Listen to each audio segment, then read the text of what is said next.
lead and A-level mechanics for the Nebco shop. Learn more at nebco.com. If you're driven and ready to grow with a company that's been around since 1908, apply today at nebco.com. When you were a kid, clubs were cool. Robotics club and space club and stuff like that. But what do adults get?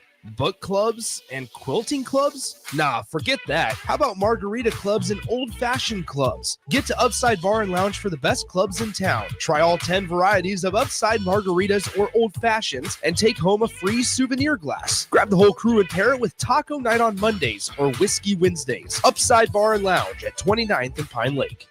MHC isn't new, just a new name. Mo's Moving is now Mo's Home and Commercial. Whether moving across town or across the state, MHC Moving has you covered. Specializing in home, apartment, assisted, and independent living moves. MHC can also handle your commercial moves as well. There's never fees on trucks, stairs, elevators, long carry, and last-minute booking, and no trip or fuel charges. Also no upcharge on weekends, and they do offer payment plans through PayPal. Call MHC Moving today at 402-853-7167 or go to mhcmoving.com. Rico here with HIS Auto Care at 70th and Van Dorn, letting you know HIS is a great place to bring your vehicle for service. With superior service bumper to bumper, we'll treat your vehicle like it's your mother's. It doesn't get any better than that. So call 402-488-8934 and HIS Auto will make you glad you did. 5% off, mention this ad, and for sure your mother will be proud you called.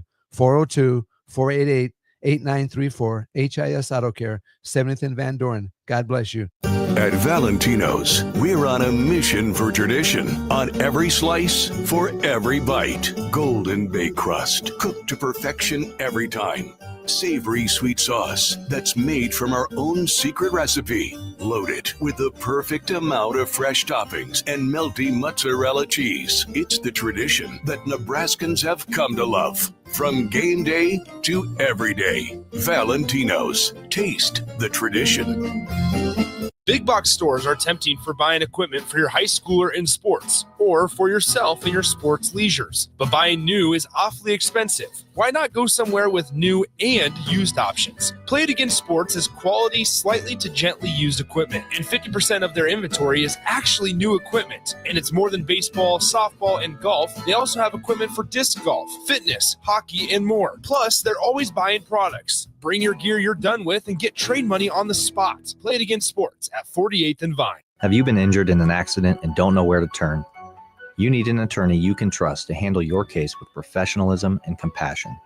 The attorneys at Liberty Law Group understand that a call to an attorney is a call for help. If you've been injured, we want to help you.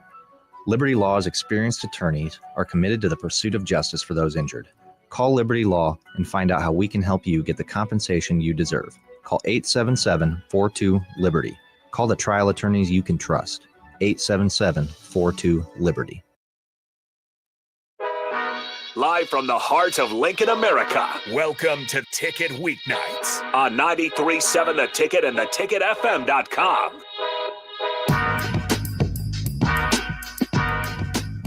All right, welcome in. Harrison Arns on the ones and twos. As always, come Ticket Weeknights. We are streaming only as we got Royals on the brick and mortar. Those guys started up at 6:40. Currently, they are leading 2-0 over the Atlanta Braves. Again, Royals 52 and 54, 2 games behind 500, and the Braves 44 in 16 games behind 500. So with that being said, of course, if you want to listen to the Royals, use the brick and mortar, or if you want to listen to the show's Facebook, YouTube, XL, Channel 961, as well as the 93.7 Ticket app. I encourage everybody to download it if you don't have it downloaded already.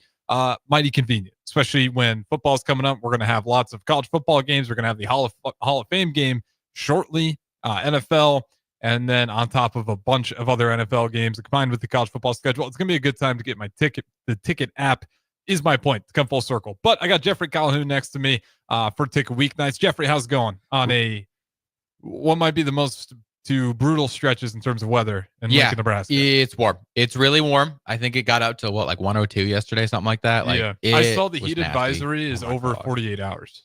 Yeah, it's so it's like for 2 straight days. It's like, just don't go outside. Yeah, just hang out in the air conditioned radio station. Listen, up until about 3 years ago, my summer job was detasseling, so I just remind myself that at least I get to work in somewhere where I get to wear shorts and be in the air conditioning. So like that a lot more. But besides that, I mean, real good. Nice to be back on the airwaves.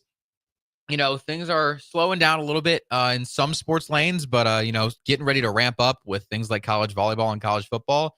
Halfway point the WNBA, AUSL just finished. So there's definitely some headlines and definitely some things we got to talk about. Yeah, and it's been a minute. So I'll just ask you, how was the little hiatus? Getting a nice little break from the ticket over Big Time Media Days. And did you do anything fun and then anything in the sports world that caught your eye that you didn't have an opportunity to talk about while you were gone? It was really nice. I went to California for a week, so that's why I was off the airwaves. Really, I mean, I just really rested during that week, but, watched, WNBA All-Star Weekend was the week I was gone. And that just top to bottom was super electric. The vibes were immaculate, watching players like Courtney Williams and Paige Beckers just have like an immense amount of fun. It was really, really cool to see. It was fun to see the All-Star game be more of just a celebration. Last year it was taken a lot more seriously, just simply because, it was All-Star versus Team USA for the Olympics. So it was a much more serious ordeal.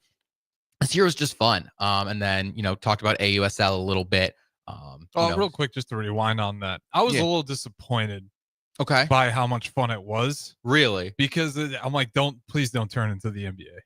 What do you mean? In terms of like, I know a lot of people were like sharing some clips of the WNBA All-Star game that were like, oh my God, these guys are terrible. And it's like, have you watched an entire NBA All-Star game? It looks like that the entire time. It's horrible. It's horrible for the eyes. I don't mind players having a little bit of fun. And unfortunately, the WNBA is just going to be a lightning rod until it's fully, well, we'll never fully be just like not judged. It's always going to have haters attached to it, unfortunately. But last year was so good because I think it made even if the WNBA haters, for people who have that opinion for whatever reason, I think they were able to turn that on and be like, wow, this is way better than what we have. Even if someone who's like a staunch, whatever reason they wanted to say women's sports won't succeed, especially not WNBA, they watched last year's WNBA All-Star game. It was actually intense. It was interesting. It looked like I'm the best athlete. I want to go against the other best athletes to prove that I am the greatest player or I'm the best all-star out here.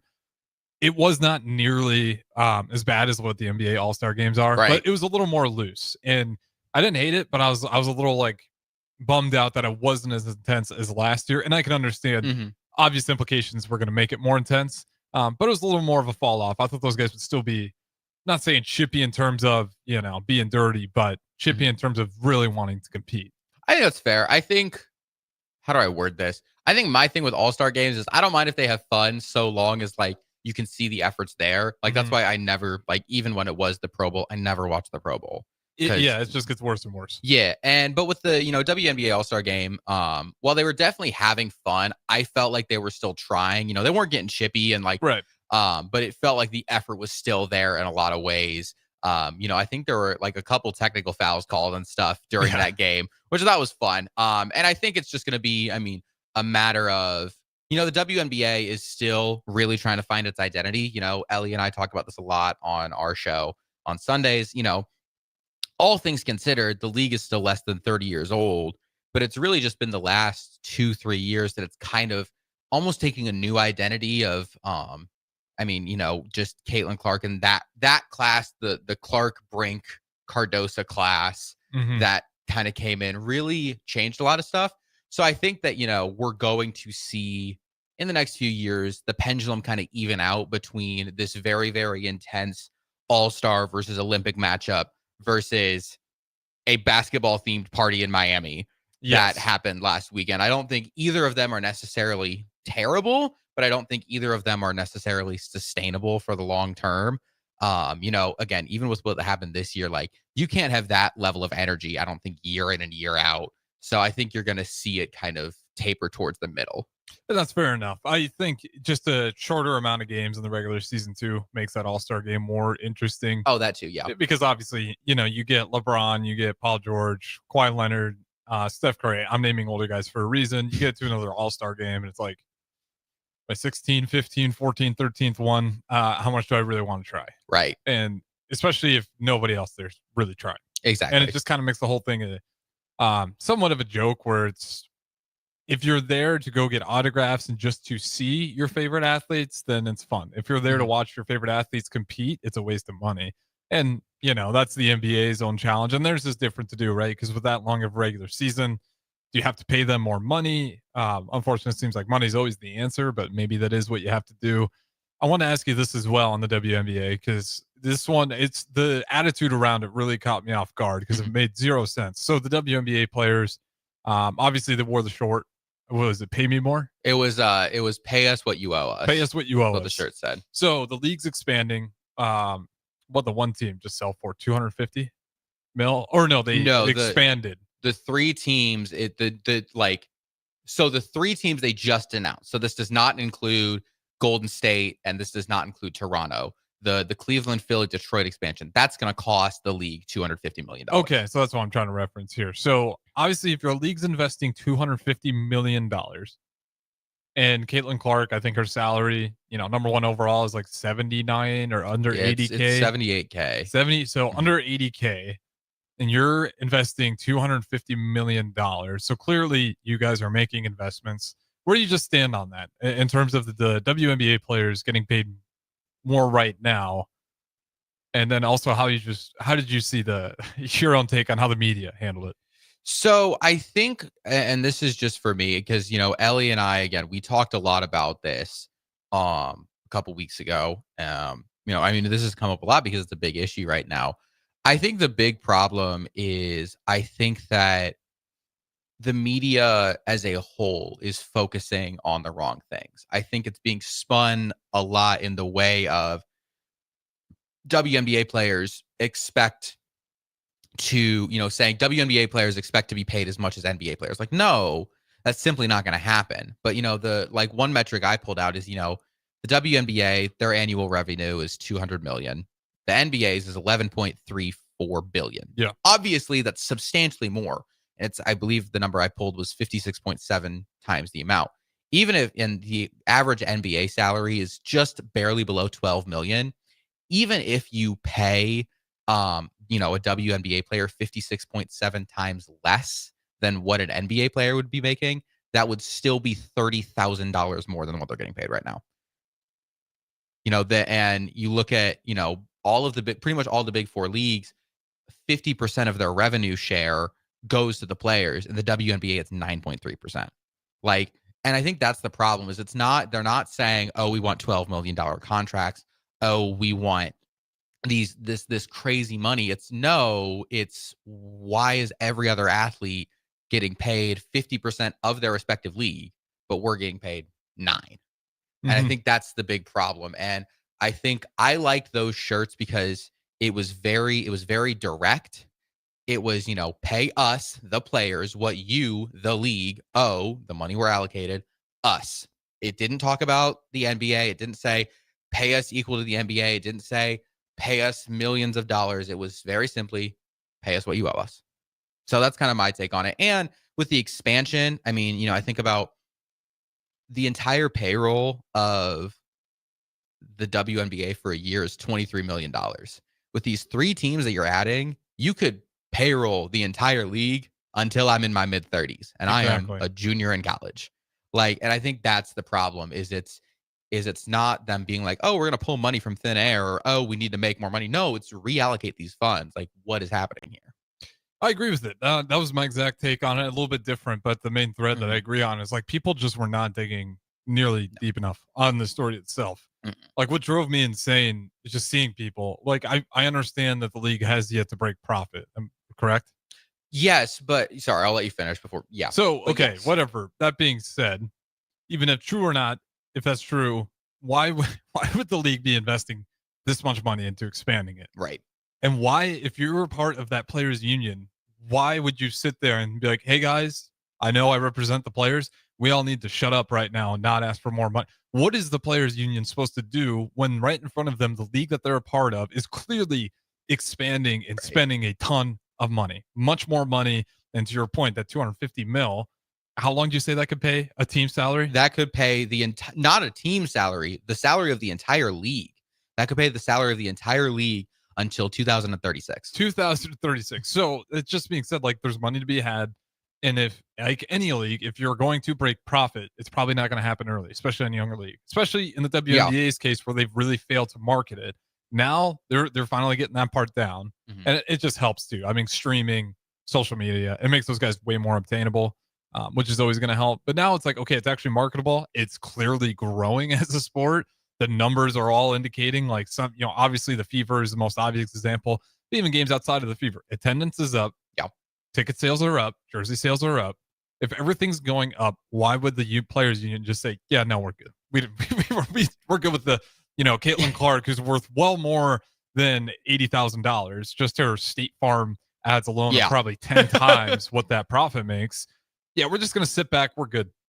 Well, that's the thing is the league technically, yes, is not quote unquote profitable. But, a couple things you got to look at. First of all, the NBA, tipped off in 1947. It didn't sniff profits until the 1970s, about the age that the WNBA is right now, and it didn't make consistent profits until the 80s. So if you're following that metric, it's still going to be another probably 5 years. If we're going 1-to-1, it'd be another 5 years before the WNBA hits consistent profits. And yes, you're not seeing a profit, but in 2019, the league made $102 million. 5 years later, it made $200 million. That's insane. Like, I don't care what, and I think it's like, listen, I'm not an economics major, but like basic businesses, if you start a business, you're gonna lose money in the beginning. Like when you're paying for, you're paying for facilities, you're paying your employees, and the bigger your business is, the more you're gonna lose. Especially covering the insurance of all that. Exactly. Early on. Think about how many players, teams, coaches, who's all under your wing. Do you have all this stuff that we don't even think about? That's not the payrolls. That's not just the facilities, the equipment. Like there's all the overhead stuff that you and me don't handle, but Rebecca and DP do because they're in charge of the entire company as a whole. And that's a lot more money that, you don't even necessarily see. Sorry to cut you off there, but yeah, no, I got very upset just seeing how people understood this. I'm like, I don't think any of you guys understand it. And again, to your point, like, what do you think big time investors are spending money into the WNBA? Because it's like, this thing hasn't made a profit, but I don't think it's going to make a profit still. So that's why I'm going to go ahead and invest millions and millions and millions of my dollars because the trends say it's not going to make money. And that's how I got rich. I invested in things that don't, like, obviously they see something. So for the players, they're not stupid either. They see this and they're like, okay, iron's hot, time to strike. We're doing right now. They cannot be in a better position to market their wants and needs. No. So I had no problems with the t-shirts. It's like, did it make a buzz? Yeah, that was the entire point. Yeah, that's the thing. Strike while the iron's hot. And so I just saw that on Twitter. So I'm glad you kind of had that thought process as well. I didn't realize the $250 million could pay for the entire league. Yeah. You said till 2036? Yeah. That's insane. How much do you think Caitlin Clark's actually worth right now? It's got to be high 7, low 8 figures. Like, honestly, take away her, take away all our endorsements, just like WNBA contracts. Like, do you have any idea on like kind of what the numbers are? Because that's one thing I've had a hard time finding out is what they actually want. How much of an increase do they want? Because I know they're not asking for the moon. Do you know how, like, numbers wise, if there's anything that's been leaked in terms of what incremental increases they may want? I'm not exactly sure. Neka Agumake of the Seattle Storm, she's in charge of the Players Association, and she as a person and as a player, frankly, she's very buttoned up. She's very businesslike. And so she keeps a lot of those discussions pretty close to the vest. Okay. So I haven't heard exact numbers. And granted, like there are a few different pay models. And the other thing too is, there was a CBA that was discussed and agreed on back in 2020. And they were all on board with that. But the thing is, 2020 was really right before this big WNBA boom. So they're dealing with all of that. So that was a long way of saying, I'm not really sure, honestly. I mean, fair there enough, are a lot right? of changes. And it's important to bring up 2020 because obviously you bring up 2020. Did COVID hit right after they had that as well? I think it was like, I think it was like within a couple weeks. Yeah. So it wouldn't surprise me if like they're like, well, 2020 guarantee they lost a lot of money. Yeah. It wouldn't surprise me if they're like, if you're already got the deal in place, you're going to fight tooth and nail to keep ripping those guys off, especially if you lost a bunch of money in that 2020 year and you make that money back. Yeah. So there's going to be obvious reasons why more give it the 2020 deal. But again, to make fun of the players for wanting to have a better deal when that is literally, there's no better time for it. The numbers all indicate it's a good time for it. More eyes on you than ever. WNBA All-Star, perfect opportunity to put that stuff out there. And then I'll stop going on this rant. Then you go on Twitter and it's like, none of you guys understand. Like, no, I shouldn't say none of you guys. A lot of people, I don't think, understood what the real purpose of and why they were asking for money right then and there. I think one of the funniest posts I saw was like, someone posted and said, the WNBA players spent their entire salary making these t-shirts. And my first thought was, yeah, they're underpaid. That's the whole point. You're like, you're so close to understanding the point. Like you're this close, but yeah, it's just, and I think another frustrating thing is I ran the numbers on this too. So, first of all, Kathy Engelbert, the head and the commissioner of the WNBA, her salary is not public, which is a little bit concerning. Yeah, it's a little bit. Seems like that should be. Yes. Oh, I'm surprised there isn't a rule that it has to be open to the public. But anyways, go ahead. But it's anticipated and projected that she makes about $3 million, which she's also the CEO of Deloitte. And that's how much she makes there. They assume, a lot of inside sources believe it's about $3 million. So running with that assumption, that's only about three times less than what Adam Silver, commissioner of the NBA, makes. Now, with the numbers I just told you, the NBA makes a lot more than 3 times what the W makes. And I think another thing that's concerning is, I talked about this. If you made an NBA roster of just Adam Silver, 15 players, it's all Adam Silver, wouldn't even be top 20 most valuable rosters in the NBA. If you made a 12-team roster of just Kathy Engelbert, so, roster size of the WNBA, it would cost as much as probably damn near the rest of the league. It would cost more. It would be alone. $36 million to make a team of just Kathy Engelberts. And I think that's the thing that's concerning and why a lot of people have a problem with her. Yeah, I don't get that at all. And I get a little bit more than the NBA commissioner because I think you're going to have some challenges because the thing's not set in stone. But Adam Silver doesn't get paid that much because he knows that people are paying to see LeBron James. Yeah. Adam Silver. Now, Adam Silver gets his fair share because he's organizing it. Yeah. But at the end of the day, it's the players. Like, we're coming to watch the players. 100%. And listen, I understand. And granted, yes, $3 million is just a speculation because we don't have the exact salary. But I also look at it, I'm like, we don't know the exact salary. Yeah, like that seems fishy. You can Google every single commissioner of every league and just Google how much does this person make, and you have the number down to the decimal of what they're making. Like, and that is just that mixed with, it's like it's other things like just, bad scheduling. Like when I was in California, there were 3 games that tipped off at noon Central on a Wednesday. And I'm like, yeah, then it's like, we're not making money. Yeah. No wonder. Like, who's going to watch those games at those hours? Like, even if you are a diehard, because I think, Golden State Valkyries, if you're a diehard Golden State Valkyries fan, okay, most people are employed at noon on Wednesday. I'm blessed that I work evenings and, I can watch that stuff, but it's also like, that's not how most people work. Like, yeah. And even then, like, you missed the night games. Yeah. As a result, which is fine for you, but for obviously you watching it at noon isn't going to fix everybody else still at work, not able to watch it at noon. It makes, exactly. You just have a heart. It's going to be brutally impossible to make profits on those games. Yeah. Was it just 2 super unpopular teams like a Wizards Hornets would be in the NBA? I mean, it was because so let me double check. Doesn't sound like a loser's game. Because the thing is, it was 3 because there was 3 games that tipped off all at their like noon local times. Well, it's not a long season either. You don't have to try to get a lot of these games in here. No, it's 44 games. It was. It's always inexcusable. I can say like maybe every team maybe have to do like one, but they have games back. Yeah, like one matinee like that. But yeah, because it was 1 Eastern time game, 1 Central time game, and one like Pacific time game. Okay. So it was the Atlanta Dream at the Chicago Sky. That was, noon Eastern. And then this is the big one that frustrated me. 10 a.m. between the Phoenix 10 a.m. Our time. Yeah. I'm sorry. It was 10 a.m. while I was out in California, noon Central, between the Phoenix Mercury and the Minnesota Lynx, who at the time were the best 2 teams in the league.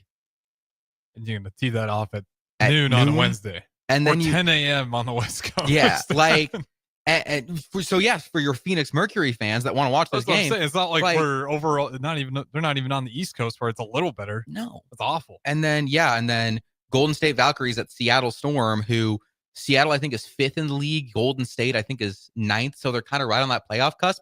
Like that was a noon Central Time game, and I'm just looking at this. I'm like, okay, 4 of these 6 teams that we're playing are in the playoff picture. What are we doing here?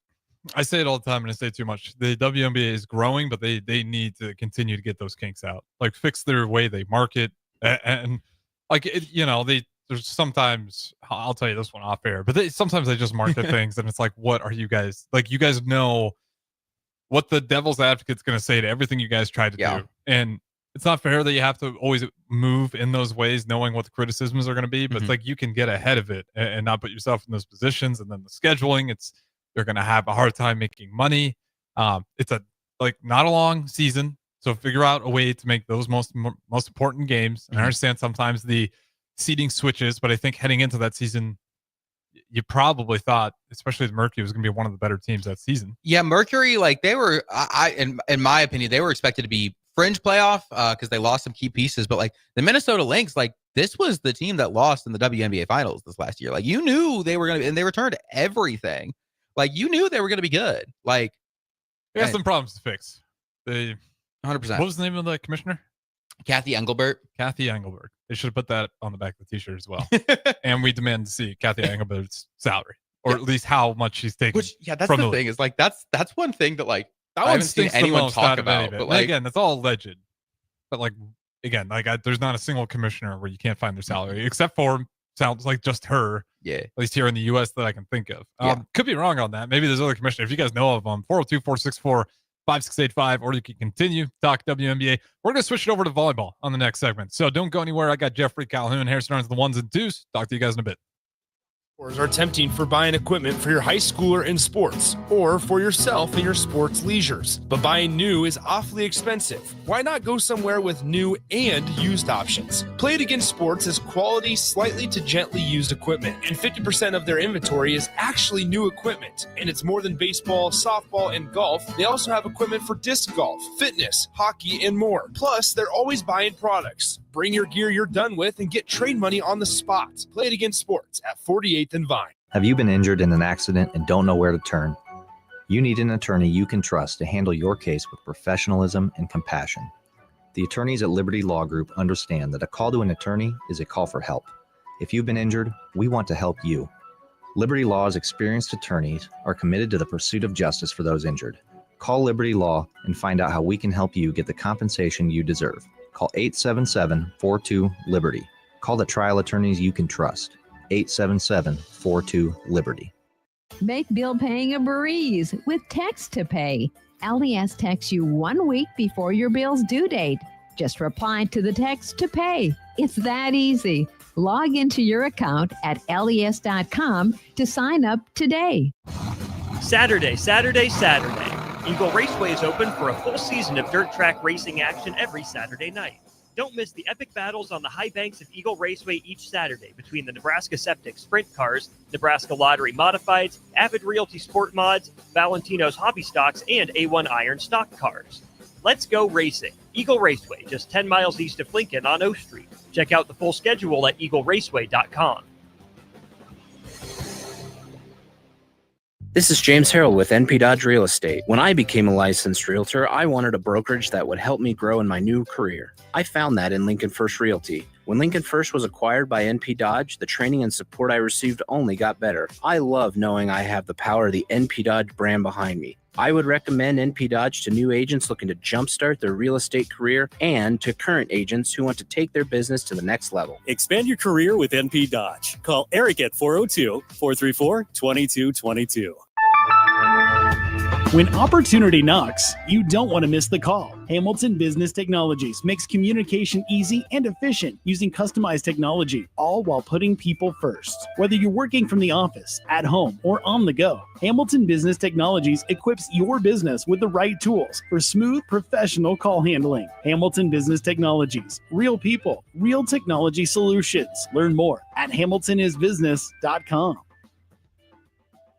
Are you a skilled mechanic looking for your next opportunity? Nebco is hiring. They're looking for experienced mechanics to join our family-owned team. They offer competitive wages, great benefits, service trucks, OEM-level diagnostic software, and career growth opportunities. Apply today at nebco.com. Positions include lead and A-level mechanics for the Nebco shop. Learn more at nebco.com. If you're driven and ready to grow with a company that's been around since 1908, apply today at nebco.com.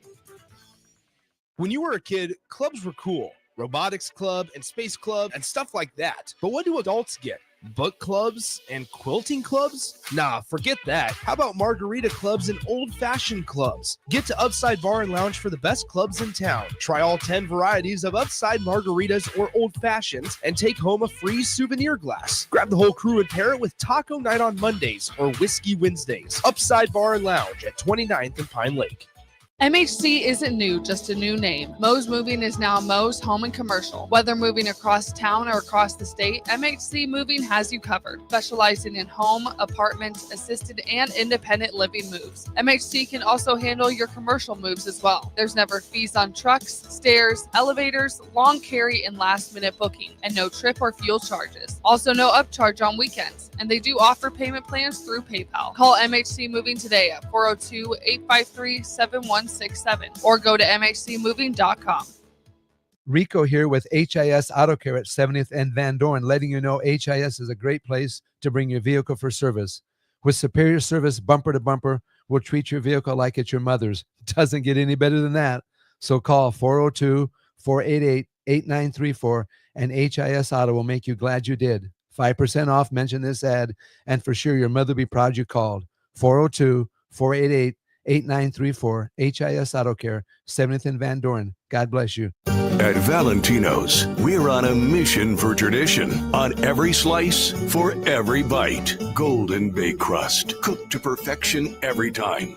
Savory sweet sauce that's made from our own secret recipe. Loaded with the perfect amount of fresh toppings and melty mozzarella cheese. It's the tradition that Nebraskans have come to love. From game day to every day. Valentino's. Taste the tradition. Back to the Ticket Weeknights on 93.7 The Ticket and theticketfm.com. All right, welcome back in. Jeffrey Callhoun, almost called you Tristan Gomez there. I Jeffrey am not Tristan Callhoun, Gomez. Harrison Arens, back with you. I can talk sport and women's sports here. Big Ten Volleyball Media Days also happening today. Shout out Nick Sainert. He was all the way out there in Chicago covering it. You guys can check him out on Twitter. I think he had a good one-on-one with Becca Alec as well, who's favored to be a real leader on this year's squad as well. We also got the nationally televised games out there. Nebraska's got a lot of them. I think at the end there, it's like just about every single game towards the end of Nebraska's regular season is nationally televised. They only got like a few that really aren't. So that's awesome. Jeffrey, let me talk to you. Big volleyball days, or even outside of big volleyball days, what are you most excited about as we're creeping closer to fall in volleyball season? I think the thing I'm just honestly most excited about is the amount of motion that's happened at the top of volleyball. You know, obviously the big one is Danny Busboom Kelly coming to Nebraska, the single biggest offseason headline. Well, it's the same but different headline. That paired with John Cook's retirement, the coaching change of Nebraska, that whole change has been the biggest news. Yeah, by far. By far. You get a Louisville was semifinalist? Finalist. Oh, they that's right. made it to the Natty. They played Penn State, and then that one still hurts because obviously this is Penn State. But yeah, you gotta. No, Nebraska was the semifinalist, and now we got reverse swept. Busboom Kelly. But yeah, and then obviously with Busboom Kelly coming here, Louisville has to pick up a new coach so they elevate assistant Dan Meskey. Which is huge. And then I was gonna say, real quick on Louisville, did you like that move of those guys hiring from inside? Oh, 100%. Okay. 100%. Because how do I word this? I don't think there were a lot of great coaches that were currently coaching that I could have seen leaving their job. Also, there was somewhat of a contingency plan in place. I think it got sped up quite a bit, obviously, with John Cook kind of, retiring there at the end. But I think Louisville had some sort of a contingency plan. Like, I think Busboom Kelly kind of let him know, if that job comes up, I'm going to take it. Well, because I was following Twitter, and I think like John Cook retired, and then I think like 20 minutes later, the Busboom Kelly thing got announced. I think she made sure Louisville was privy to it. So that could have been a guy that they knew, that assistant coach, already in mind, and wasn't ever even. Sometimes you see a hire from within, and you wonder if it's a panic. Like I think that one was a good hire from within. I'm sure they had their eyes on him already. Well, and he's always been a phenomenal assistant. And I think the big thing is, while they did lose some players just because of eligibility, Cara Cressy was the big one I saw. They didn't have a single player after Busboom Kelly got hired at Nebraska. They didn't have a single player transfer out. Fegron Kong left beforehand, but to have the best coach in your team's history leave, and then you don't have any players leave after that is really, really impressive. Especially, I think they had, I thought they had a Nebraskan on the schedule, but I guess I was wrong, or on this roster, but I guess I was wrong. But I think that's a big deal. And Meskey he's had that relationship built up with the players. Mm-hmm. I think Louisville is going to hit a couple bumps, in the next couple of years, but what I mean by that is Sweet 16 team instead of a team that's gone to 2 of the last 3 national championships. Well, you're going from like Saban to DeBoer with what the Crimson Tide, and that's even an extreme. Yeah, I mean, with Saban. Yeah, I mean, Busboom Kelly, I would say, is probably the 3rd or 4th best active head coach in college volleyball. Schumacher Colley's number 1, and then head coaches at Texas and Pitt are up there as well. But I mean, Busboom Kelly, like that was the right hire. So I mean, that I think is huge. Well, she's shown to good at development. Oh yeah, and anytime, I mean, to me, that's always the key thing is. Especially, if you're running a university and you're just purely using it because you have great elite talent around you, which she's in the Midwest, which helps. Nebraska is such an icon. She'll be able to pull in that elite talent. But the fact that she was able to develop some of the lesser stars, some of the lesser talented players into elite, it makes you think, okay, well, if you get some 5-stars, she can probably develop those guys as well if they got the raw talent in there. And especially because, Louisville is not a historic power in volleyball. No, they were starting on to come up a little bit. Right before she took over?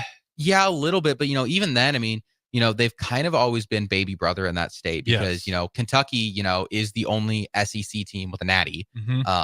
And then Western Kentucky, they have always been like one of the best group of 5s. So, all of the local products that really weren't going to Kentucky probably had that mindset of, okay, I may not be able to do well in the Power 4, Power 5, or I'll be a bench warmer. So I'm going to go be a star at a local team that has some history. So Louisville was kind of just in this weird limbo where like they were good, but like they weren't competing for national championships. They weren't preseason top 5 like they have been under Busboom Kelly. And she really flipped that program and took it to new heights. We got about 5 minutes left here, so I want to dial in on Nebraska. What are the real expectations for Nebraska in this particular year already upcoming? Because I read some articles and, some of them were pretty silly titled just to get you to click on them. One was like boom or bust. Obviously, this is not a bust year. Like she's going to have more time regardless of how this one goes, unless it was just crazy that we can't even fathom how terrible it is. But I like I said, I don't think there's any chance of that happening. How important is it for Nebraska is it important for them this year to make it to another championship match? Is it semifinals? Is it like what to you would be not like we need to fire her or she's on the hot seat, but like a red flag? Like, oh, maybe this is going to be tougher than we thought. I would say red flag is bounced in the Sweet 16.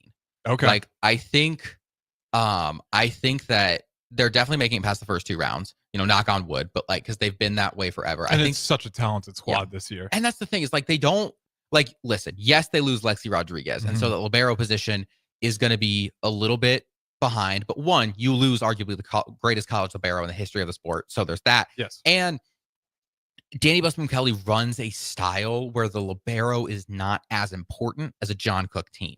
So there's that there. And I mean, her, Lainey Choboy, yes, they're gone, but Harper Murray's back. Or I'm sorry, not Lainey Choboy, Lindsey Krause. Lindsey Krause's gone. But yeah, so Lainey Choboy's back. Rebecca Alec is back. Harper Murray is back. You recruited like crazy. Like, I think Sweet 16 is red flag. Realistic floor for this team is Elite 8. And if I'm going to be very candid with you, Harrison, I said this to you off air. the national championship race right now, it's a 2-horse race between Penn State and Nebraska, and I firmly believe that. I kind of was wondering. I was like, I won as you first because I didn't want to sound stupid. I was thinking red flag might even be. I was gonna say like Elite Eight, like and like it's depending on how they look. If it's raggedy and they're scraping through in these matches, and they're not even close to sweeping it, and they're just like barely dragging, and they just barely make it to the Elite Eight, and then just get swept. Unless it's like a Penn State. I'll be a little nervous. Like, again, just a one red flag, just because I do think this team's incredibly talented. And it'd be one of those teams where you have so much veteran leadership on there that the players, it should still be a mostly player-led team. And to me, it'd be too much coaching getting in the way. And that's why I say red flag, because I think this team's so good that even without a head coach, like they're probably a tournament team. Now, they might fall apart right away once they get there. But I mean, this team is, I agree with you. I think it just feels like a 2-team race. Maybe there'll be a third party that comes in there that, is surprising, but you're going to be hard pressed to find teams that scare the daylights out of you more than Penn State, Nebraska. Yeah. I mean, Pitt under Dan Fisher Pitt is to volleyball what Oregon is to football. Pitt is always really, really good. And then they get to the national championship race and they fall apart. They were 33-1 going into the tournament. They barreled through a bunch of their opponents, and then they lost in 4 sets in the semifinals. They've never even made the national championship. They had the unanimous player of the year. Pitt is going to be very, very good, but I'm not concerned about them in the national championship. Texas has hit kind of some buzzsaws entering the SEC. Florida's going to be down with the loss of Mary Wise. It's just a lot of those very, very good teams I don't see bouncing up the same way. Wisconsin. I was gonna where's Wisconsin at right now? Because obviously last season it's ironic. It feels like we finally caught up to them, and it's like, oh, Wisconsin's program's going downhill, or is it just right there, and maybe people are looking past them too fast? Wisconsin had 8 players last year that played over 100 sets, and they bring 2 of them back. Yeah, they have it's Charlie Furbringer, and I think is Carter Booth. But I mean, they lose Sarah Franklin, they lose Anna Smrek, they lose CeCe Crawford, they lose a lot. And Wisconsin, even last year, with all those pieces, they were a very human team. They lost to Minnesota, they obviously lost to Nebraska 3 times. That Penn State game was, in hindsight, an incredibly stunning upset. Yeah, really was. But I mean, Wisconsin, it's a second. They're a second tier. This is a team that's still probably going to make Sweet 16, Elite 8, but it is just, they lose too much.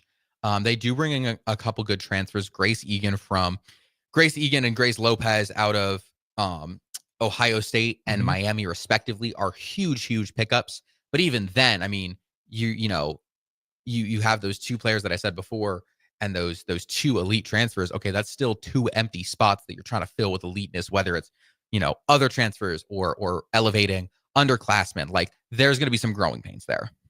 Yeah, it's going to be a lot of fun. I'm excited. It feels like volleyball outside of Nebraska still being one of the top dogs in there. It feels like volleyball's in a little bit of a flux in terms of who the powerhouses are. And the same thing for college football right now. It feels like all sports. And I don't know how much of this is attached to the House versus NCAA settlement, but it just feels like across all college athletics right now, there's a lot of fluctuation. 100% between who the top dogs are. 100%. And with that being said, I had to look it up. Again, going back, if you're a Nebraska fan, especially if you liked watching Nebraska beat Wisconsin last year, you'll get those games nationally televised. And I was just saying at the end there, you got 9 of their last 11 contests nationally televised. Yeah, I think the only that's nuts. I think the only ones that aren't are Nebraska, USC, which a little surprising that one's not.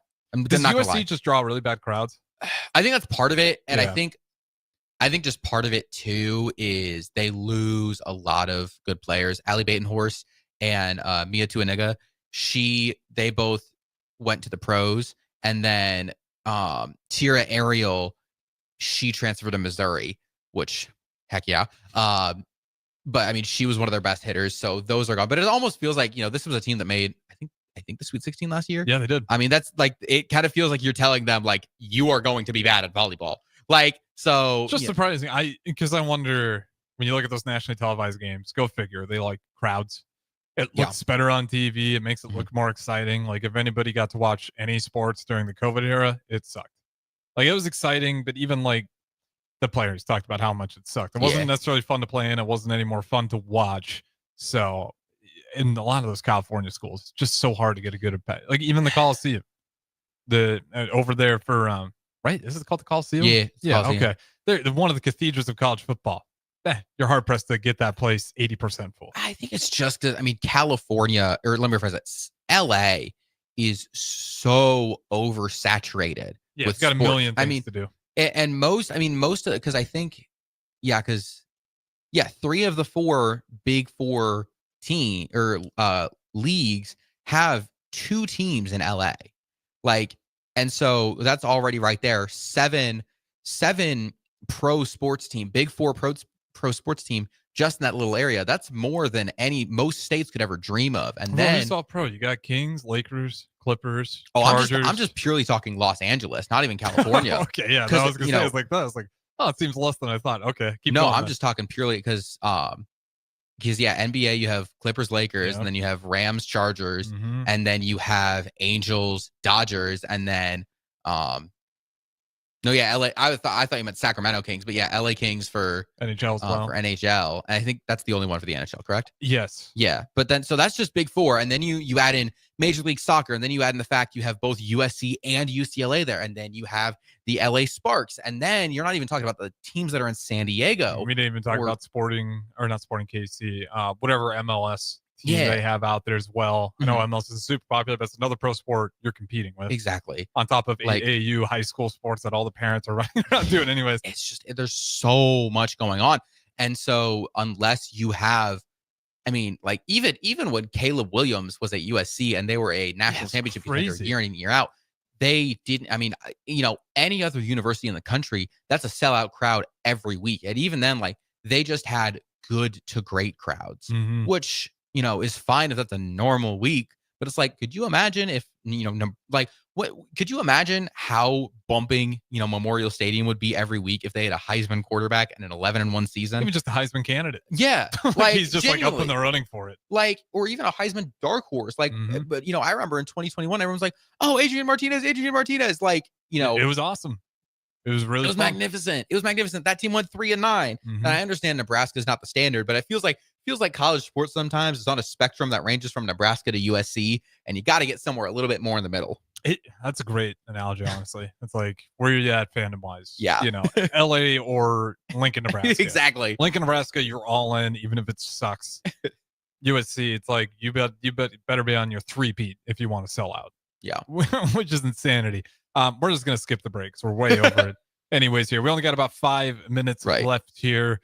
Let's go back to volleyball here. Any other coaches they really interested on, or did you want to add on to any pressures that might be unseen for Busboom Kelly this year in this Huskers team? I think so. First, I'm going to talk about coaches.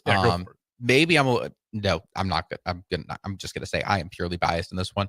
Love Don Sullivan at Missouri. Are you a Missouri fan or a Husker fan? Like, if they're playing in the national championship, who are you rooting for?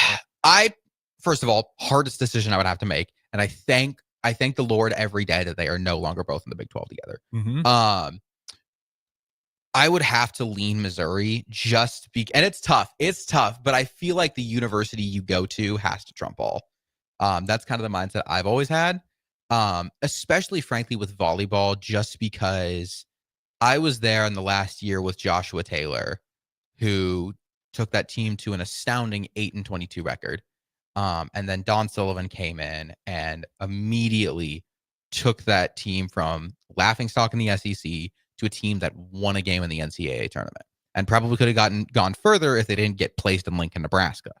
And so I have felt, I don't want to be all like, oh, I'm part of this team. No, because I'm not. But I felt a strong personal connection with this team. I've watched this team grow from its infancies to now a team that's fandom. We romanticize it. Yeah. And, going from watching a team that was hard pressed to win a game my freshman year to traveling to Dallas last year and watching them knock off, a number 2 seed, was really cool.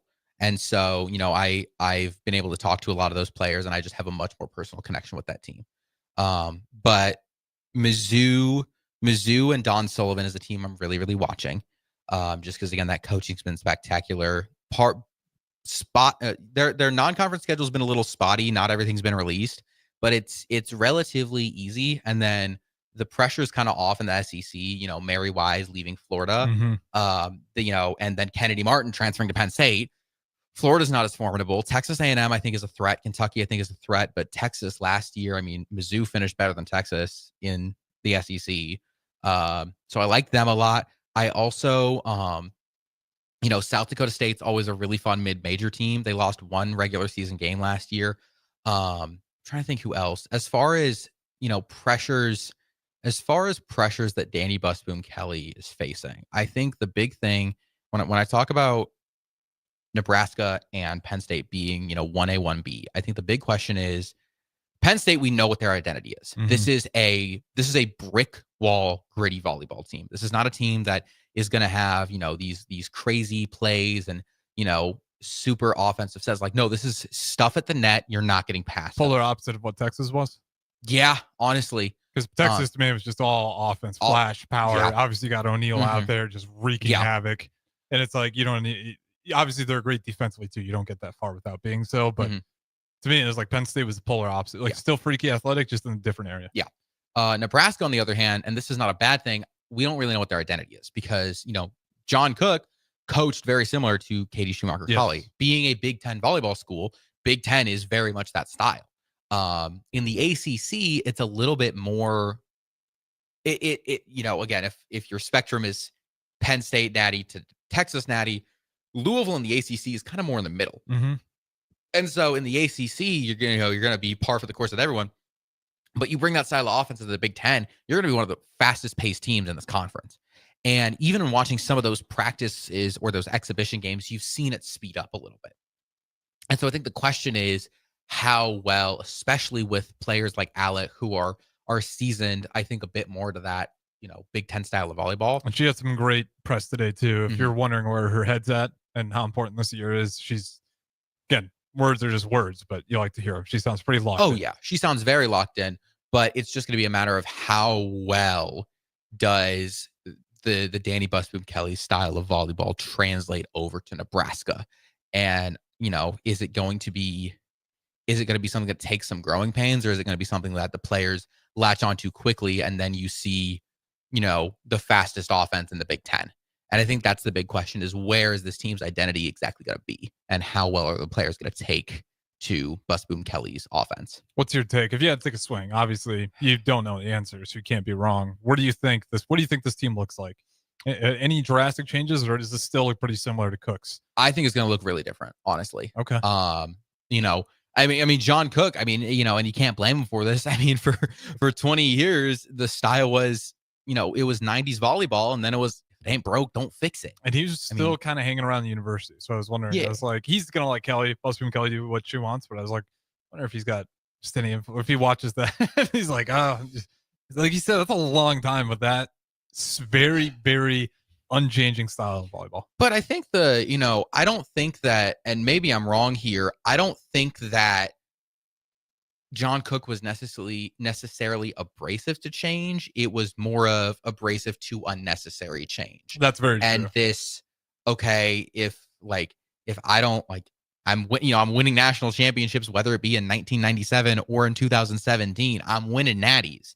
So because he would pull, players at times that you might be surprised by. Mm-hmm. So he's not afraid of change. If he thinks he needs to do it, he'll do it. But to your point, necessary changes only. Exactly. But Danny Busboom Kelly, she's very young. She just turned 40, and her identity at Louisville, and you can still see echoes of it at Tennessee, where she was an assistant, was fast.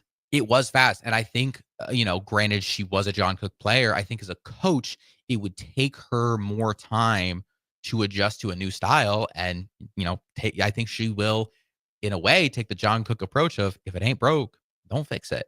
And so I think that you're going to see a team that they're not going to be Texas level fast because that's not going to work in the Big Ten, but you're going to see a team that I think is going to be the pace of a Louisville or a Pitt. Like they're going to be a faster team and quite possibly the fastest team in the SEC. Or in the Big Ten, I apologize. Yeah, I got what you're saying there. We're not to the Super Conference era just yet. So we're all still Big Ten, SEC, ACC, and then Big 12, and then whatever the Pac-12 is these days. Those guys, conglomerate, that is the Pac-12. All right, that's going to wrap it up for us. Jeffrey Callhoun, any closing comments? I'm really excited for volleyball this year. I cannot wait. Kind of bummed me out with the Missouri thing. I'm not going to lie. It's not even the Missouri. It's just Steelers get it. Missouri gets it, and it's because of Iowa. It's nothing to do with those guys, just the color schemes. That black and gold. I can see it. I can understand that. It's hard to see that color combination and just like root. This is fair. Yeah, not Missouri's fault. That's the Hawkeyes' problem. But appreciate you guys listening. As always, I got Tristan Gomez coming up next. Matt Rule had a long press conference, about half an hour. So we'll play those segments. We'll talk about it. Me, Tristan Gomez, up next. Tick Weeknights continues. Don't go anywhere.